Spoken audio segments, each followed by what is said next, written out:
नमस्कार, मैं हुमायूं सिंह और आप देख रहे हैं नेक्स्ट नाइन न्यूज। आज बात करने वाले हैं उत्तर प्रदेश की राजनीति की। जिस तरीके से योगी आदित्यनाथ को इस बार की राजनीति में बड़ा झटका लगा है, माना यही जा रहा है कि केशव प्रसाद मौर्य जो है वो कुछ बड़ा खेला कर सकते हैं। अगर वो जाहिर तौर पर कुछ बड़ा खेला करते हुए नजर आएंगे तो जिस तरीके से बातें ये निकल कर आ रही है कि योगी आदित्यनाथ की जो कुर्सी है वो खतरे में पड़ सकती है। जी हाँ, ये बात इसलिए निकल कर आ रही है कि अब केशव प्रसाद मौर्य योगी आदित्यनाथ के ऊपर हावी होते हुए दिखाई दे रहे हैं। जी हाँ, आपको बता दें, अब जो केशव प्रसाद मौर्य हैं योगी आदित्यनाथ से उनके विभाग का ब्यौरा मांगते हुए नजर आ रहे हैं और बार बार ये बात कह रहे हैं कि कितने लोगों को आरक्षण दिया गया और कितने लोगों की नियुक्ति की गई, इन सभी पर वो कहीं ना कहीं क्लियरिटी चाहते हैं और योगी आदित्यनाथ इस बात को कहीं ना कहीं इग्नोर करना चाहते हैं, क्योंकि हमेशा से ये आरोप रहा है कि भारतीय जनता पार्टी में कहीं ना कहीं एक ट्रांसपेरेंसी देखने को नहीं मिलती है। जो शीर्ष नेतृत्व पे होता है वो पूरी तरीके से कहीं ना कहीं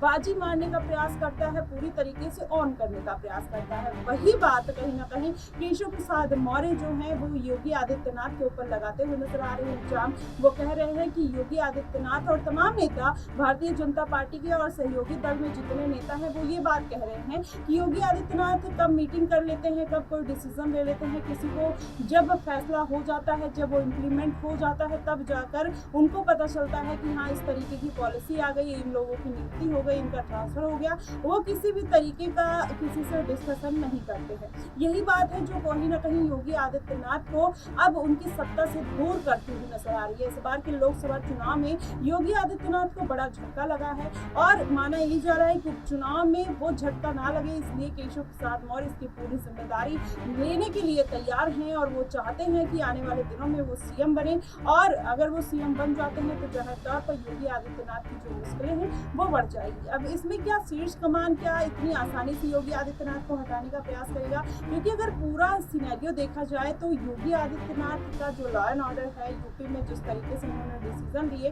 कहीं ना कहीं यूपी की जो जनता है वो काफी करेक्टेड नजर आती है और अगर इस बार सत्ता परिवर्तन हुआ होगा तो कहीं ना कहीं ये पूरा भारतीय जनता पार्टी की सबसे बड़ी गलती होगी लोकसभा चुनाव की तरह। जिस तरीके से ओवर कॉन्फिडेंस में आकर 370 सीटें आएंगी, 400 सीटें आएंगी और उस पर उन्होंने ना किसी तरीके की रैली की, ना कोई चुनाव प्रचार किया। जाहिर तौर पर अगर योगी आदित्यनाथ को इस बार की यूपी की सत्ता से हटा दिया जाता है तो कहीं ना कहीं भारतीय जनता पार्टी को फिर से शिकस्त का सामना करना पड़ सकता है। ऐसे में तमाम चेहरे हैं जिनको कहीं ना कहीं भारतीय जनता पार्टी ने दरकिनार करके बड़ी गलती की है और वही गलती का खामियाजा इस बार के लोकसभा चुनाव में देखने को मिला। अब देखना दिलचस्प होगा कि आखिरकार ये पूरा मामला किसकी तरफ जाता हुआ दिखाई देगा। क्या ये अगर ऐसा होता है तो जाहिर तौर पर ये सारी बातें कहीं ना कहीं योगी के अगेंस्ट में आती हुई दिखाई देगी।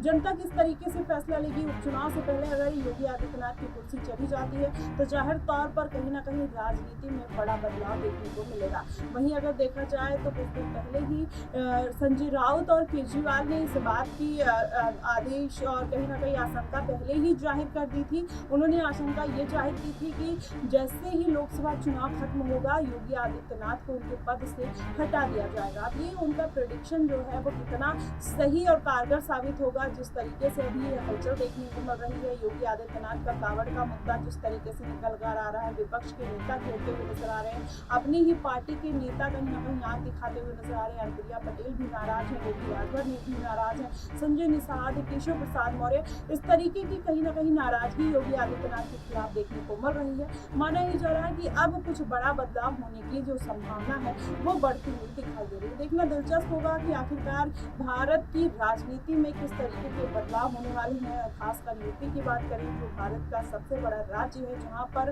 कहीं ना कहीं अगर जीत जो होती है वो कहीं ना कहीं पूरे भारत की राजनीति को बदल कर रख देती है। ये राजनीति किस तरफ जाएगी, योगी आदित्यनाथ को कितना नुकसान होगा, अखिलेश यादव इसका कितना फायदा उपचुनाव में उठाते हुए नजर आएंगे, ये देखना बेहद दिलचस्प होगा। फिलहाल आपको क्या कुछ लगता है कि ये जो फैसले हो रहे हैं, जिस तरीके से केशव प्रसाद मौर्य बगावत कर रहे हैं या अन्य जो पार्टी के तमाम नेता हैं वो बगावत करते हुए नजर आ रहे हैं, वो कितना सही है कितना गलत है, आप हमें कमेंट बॉक्स में जरूर बताइएगा। फिलहाल के लिए बस इतना ही। देश और दुनिया की तमाम खबरों के लिए हमारे साथ बने रहिएगा नेक्स्ट टाइम।